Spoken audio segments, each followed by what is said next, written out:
The players are playing very deep stacked, 400 big blinds deep. That's a lot of big blinds deep.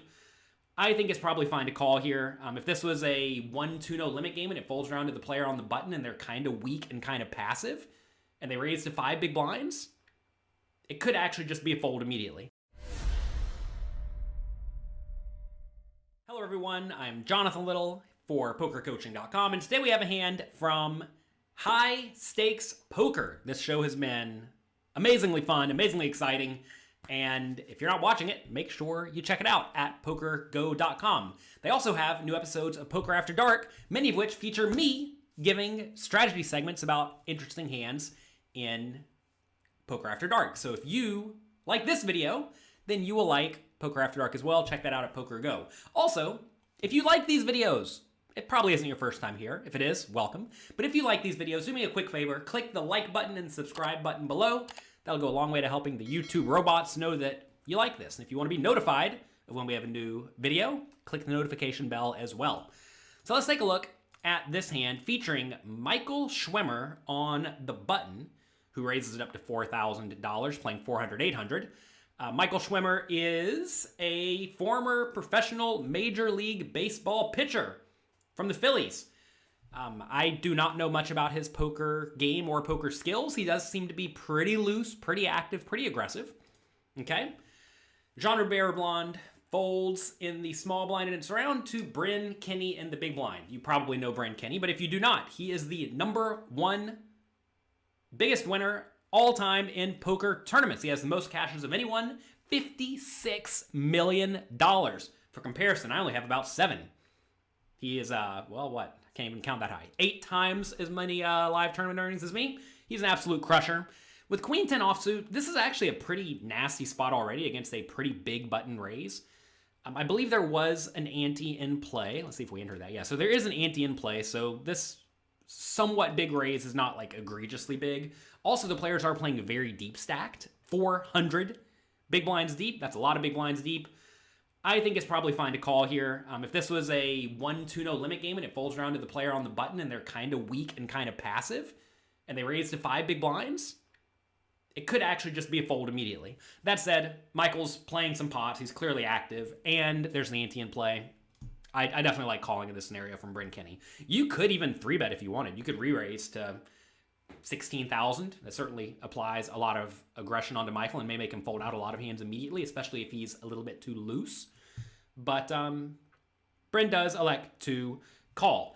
I actually have a lot of cash game tips that I throw out very regularly in these videos, and I decided to make a list of all of them for you. Check that out at pokercoaching.com/cash tips. All the tips are there completely for free to make sure you are not making common mistakes in cash games. And a common mistake a lot of people make is defending their big blind way too wide against weak passive opponents. But that's not the scenario we're in here. Anyway, we see the flop. Flop comes Queen, Jack, 3, 2 diamonds. Bryn Kenney checks, as he will do with the vast majority of his range in this scenario. Michael bets 7,000. This is a spot where I think it's a pretty easy call. And the reason I like a call with the Queen 10 here is because if you do raise, playing very, very deep stacked, what's going to give you action? Well, you're going to get called by pairs that have some number of outs, and you don't really know which outs those are, which is not a particularly great spot to be in when you're out of position.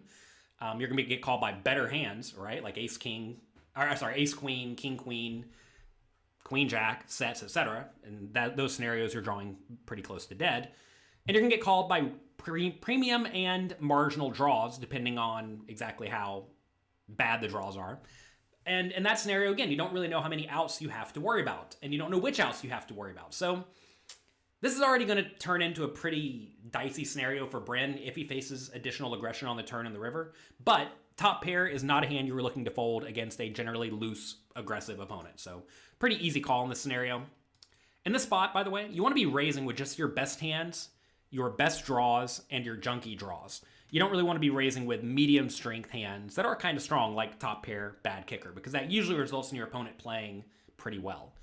Whereas whenever you raise with your best hands and some draws, your opponent's often going to be put into a pretty dicey guessing game on the flop and the turn and the river if you continue betting. So anyway, turns to king of clubs, not really the card Bryn wants to see, because now a lot of Michael's hands get there, like ace king just made top pair, ace 10 made a straight, right? King 5 suited made a king, 10-9 made a straight, so pretty bad card. A lot of people look at this and think, oh, good, I improved. Now I have an open-ended straight draw. But no. This king is very, very bad for Bryn. So he checks. Michael bets 16,000. This is another spot where, like on the flop, I don't think Bryn has any real options besides to just call. Because, again, if he raises, Michael's going to play very, very well. You may say, should he fold? No, because Michael has been pretty aggressive. Notice there are a bunch of draws he could have. He could easily have clubs. He could easily have diamonds. He could easily have a random ace, or he could have a random 10, like 10-8, right? That he's going to at least consider betting. He is using a rather big size as well, which usually indicates either a premium hand or a draw. And when you have a very clear bluff catcher that also has some outs to the nuts, like Bryn does here, you just cannot fold this hand. So Bryn calls. River is 8 of spades, kind of a blank. Bryn checks. And now Michael goes 40,000 into the 55,000 pot, another pretty big bet. So what I want you to think about here is I want you to think about if Bryn should find the hero call. And what I want you to do is I want you to pause the video and write below what you would do with this queen 10. Would you fold it? Would you call? Or would you get active? Would you decide to put in a bluff raise? I'm going to pause the video. I'm going to let you do that. Go ahead. Write it in the comments below.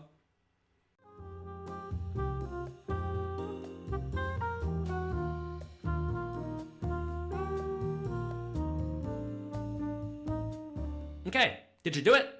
Good. Going through this process is going to go a long way to help you actively learn, and that's going to allow your skills to improve very, very fast. We have a bunch of quizzes available at my site, pokercoaching.com, that you can actually get a free trial membership to. So check that out at pokercoaching.com/free.